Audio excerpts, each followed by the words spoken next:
Since kayo po ay malakas po sa Senado, baka pwede pong sila pong sabihan ninyo dahil wala po tayong counterpart sa Senado. Tapos na po tayo sa amendments natin. Matatagalan pa po tayo kasi dadaan pa po tayo ng eleksyon. Pag hinintay po natin na umabot kayo ng Senado, ay isang taon na naman po yun. Congratulations po at inamin nyo na talagang panalo na kayo sa Senado. I'm very happy that a colleague of ours will be in the Senate soon. I rise today on a different matter, a critical matter concerning Section 21 of Republic Act number 9165, or the Comprehensive Dangerous Drugs Act of 2002, which mandates the inclusion of media representatives as signatories in the inventory of confiscated drug-related items. While this provision was crafted to enhance transparency in anti-drug operations, I submit that it is time for us to revisit and devolve this responsibility to better suited entities, Mr. Speaker. The inclusion of media representatives represents or presents significant challenges and risks. Media practitioners who are civilians are placed in potentially life-threatening situations when required to participate in such operations. Exposing them to these risks compromises not only their safety, but also that of their families, Mr. Speaker.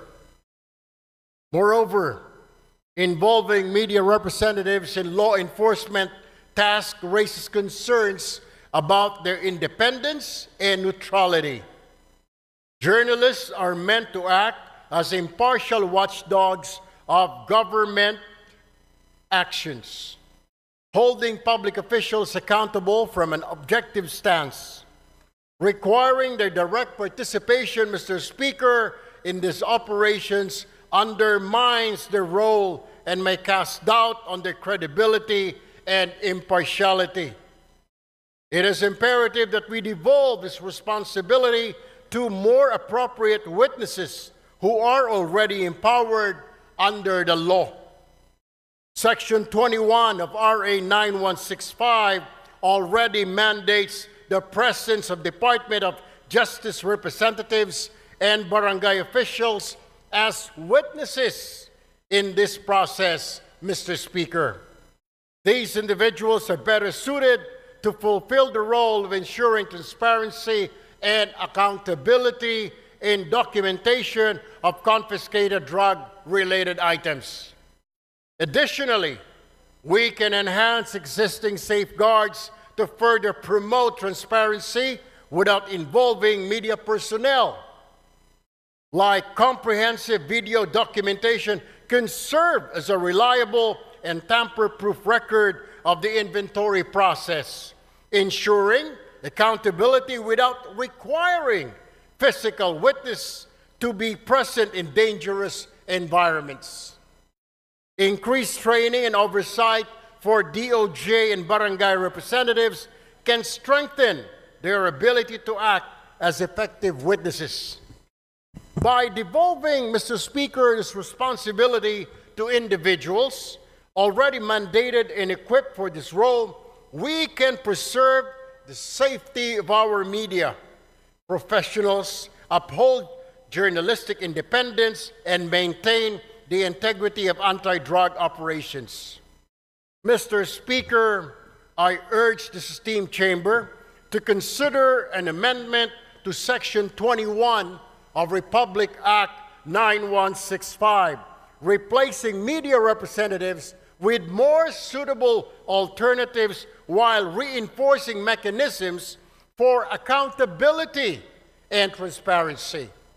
Let us act decisively to modernize this law and ensure its implementation aligns with our commitment to safety, justice, and good governance. Thank you, Mr. Speaker and my colleagues, and I look forward to our deliberations on this matter soon. Maraming salamat po, magandang hapon sa ating lahat. Thank you very much. Daghang salamat. Majority Leader. Mr. Speaker, I move that we recognize the Honorable Richard Gomez of the 4th District of Leyte for his interpellation. The Honorable Richard Gomez is recognized. Thank you, Mr. Speaker. Magandang hapon po sa inyo lahat. I'd like to find out if the good congressman from ACT Party List would like to answer some of my questions regarding his privileged speech.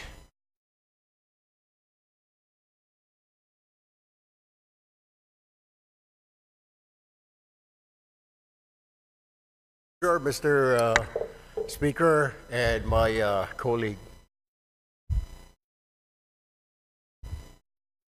Thank you, Mr. Speaker. I would like to find out from the good congressman if you are a member of the Anti-Drugs Committee. No, I am not, my distinguished colleague. I am not a member of any committee right now since I am part of the deputy majority group, Mr. Speaker. And if you are a what were you again, Mr. Speaker? Deputy Majority Floor Leader, Mr. Speaker. Deputy Majority Floor Leader. I'm very sure, Mr. Speaker, that you know very well that the Committee on Anti-Drugs is very active on RA 9165. I am aware, Mr. Speaker. Oh, you are aware, Mr. Speaker. Thank you. If you're aware, Mr. Speaker, then what was the purpose of the privileged speech? I don't know if my distinguished colleague was present when I was mentioning an amendment on Section 21 of RA 9165, particularly exempting the media from being signatories in drug-related operations, particularly on confiscated items, Mr. Speaker. All right. Thank you, Mr. Speaker. The reason why I wanted to ask the good gentleman is because, you know, RA 9165 was passed already in the last Congress. And during this Congress, it has also been amended. And in Section 21 of RA 9165, I don't know if the good gentleman is aware, the Deputy Majority Floor Leader is aware that Section 21 has been taken up. Can you repeat that, Mr. Speaker? Tagalogin ko po. Aware po ba tayo na yung Section 21 po, ito po ay tinitake up po dun sa amendments natin sa RA 9165 in the committee. Kaya nga po, Mr. Speaker, kailangan natin balikan at bilis-bilisan po ang problema po natin sa Kongreso. Kaya po tayo napupulaan ng mga kababayan natin. Napakarami natin mga batas na kailangang ayusin, subalit hindi po naaayos, kaya kailangan po natin bilis-bilisan. Kung ito po ay na-take up, sana po ay mabilisan pa para kaagad po ito ay ma-review at magawan po natin ang paraan dahil ito po ay kahilingan ng mga kasamahan po ng ating 4th Estate, Mr. Speaker. Tama po. Napakaganda pong suggestion po niyan. Since kayo po ay malakas po sa Senado, baka pwede pong sila pong sabihan ninyo dahil wala po tayong counterpart sa Senado. Tapos na po tayo sa amendments natin. At yung pong privileged speech niyo kanina, pagtanggal po ng media, personalities, pag dumarating ang inventory time, pag mayroong buybacks, wala na po sa provision. Pagdating ho natin doon, Mr. Speaker, we will do that. But for now, we really have to look into this, maybe push on and convince our counterparts in the Senate to pass this law immediately. Matatagalan pa po tayo kasi dadaan pa po tayo ng eleksyon. Pag hinintay po natin na umabot kayo ng Senado, ay isang taon na naman po yun. Congratulations po at inamin nyo na talagang panalo na kayo sa Senado. I'm very happy that a colleague of ours will be in the Senate soon. Pero ibabalik ko lang po, Mr. Senator, na ito pong hinihiling ninyo na tanggalin natin or i-amend natin sa Provision 21 of RA 9165, matagal na po naming tinabaho ito sa aming komite at tinanggal po talaga po namin to. Ang tanging hiling namin, katulad din ng hinihiling ninyo, sana nga po mapabilis natin ito sa Senado. Dahil sa Senado po, hindi ko alam, pero baka pwedeng kayo na po magsalita. Baka pwedeng kayo na mag-privilege speech. Pakisabi na bilis-bilisan po para itong hinihiling natin na ma-amend itong Section 21 ay matapos na. Alam niyo ho, I will just have to correct my colleague. Hindi pa po ako senador, Your Honor. Ako po ay isang mambabatas, ako po ay isang representative, hindi pa po ako senador. Do, tumatakbo po ako senador, nais ko lamang po linawin na ako po ay isang congressman. Correct. Ako po ay member ng ACT-CIS party list at hindi po ako senador. Baka ang inyo po ibig sabihin, yung aking po nakatatandang kahuya po, siya po yung senador. Pangalawa, kaya ako nga po pinapabilis-bilisan para marinig po tayo sa Senado. Nabilis-bilisan po nila dahil ito po ay hindi pa naman batas.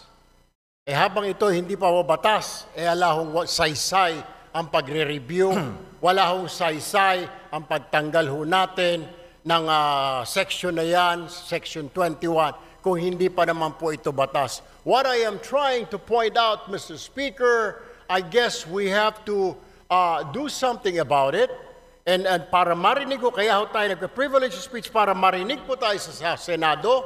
Now, we are waiting for the decision, Mr. Speaker. If I can only do a privilege speech in the Senate, then I will do so. Unfortunately, I'm still here, a member of 19th Congress, Mr. Speaker. Salamat. Salamat, Mr. Congressman. Sinabi ko lang po yung sinabi niyo na gagawin niya pagdating niyo po sa Senate, inulit ko lang. But Mr. Congressman, we do something about it. We have done something about it. In the committee level, ito pong Section 21 na hinihiling ninyo ay wala na po.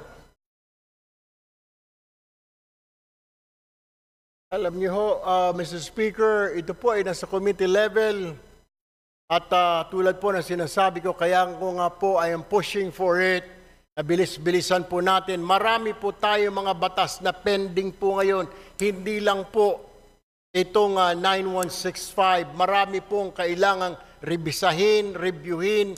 Ang kailangan lang po natin ay bilisan po dahil ang taong bayan ay nag-aantay po. At hindi po tayong ika nga ay pwedeng manahimik o kaya mag-relax dahil po nakatingin po sa atin ang ating mga kababayan at gusto po nila na bilisan ang pagpasa, pag-review, whatever, ang ng mga batas po natin, Mr. Speaker. Therefore, Mr. Speaker, I think the correct manifestation should be, since the requested section is to be amended, and it has been replaced already, Mr. Speaker, is that the correct manifestation should be, we request that the Senate should fast-track this House version of RA 9165. That, I think, is the correct manifestation, Mr. Chair. I will take that, Mr. Speaker, but what I am saying is that the reason why I stood up today to remind not only our members here, but also our counterpart in the Senate, because I am sure they're also reviewing what we're doing here and watching us to fast track. Kung meron man, kung nandyan na po sa kanilang mga kamay, na bilisan because we cannot dictate them. We can only suggest, Mr. Speaker. We can only tell them and inform the public that we already did this. Tama po ang ating kasamahan na sinasabi niya pong ni-review na po yan, inalis na po yan, para malaman po ng taong bayan na wala na po yan, wala na sa kamay natin, yan po ay nasa kamay na ng Senado para bilis-bilisan po nila. And that is the purpose of my privileged speech this afternoon, Mr. Speaker, my dear colleague. Sir. Thank you, Mr. Speaker. I thought amending Section 21 was the main thrust of the privileged speech. I didn't know it was to fast track the House version of 9165. But nevertheless, Mr. Chair, Yun na rin po ang hinihiling natin. Since yung nire-request po ng colleague natin na tanggalin po sa Section 21, yung pagsama ng media kapag po nag-iimbentary sa mga bypass, sa mga nahuli na drugs, ay wala na po sa committee level. Wala na po, pumasa na po sa atin. Sana po, another privilege speech from our good colleague will tell the Senate, bilis-bilisan nyo naman, kasi binilisan na po namin. I wish I can, we will do that, Mr. Speaker, para makarating po itong ating mensahe sa kanila.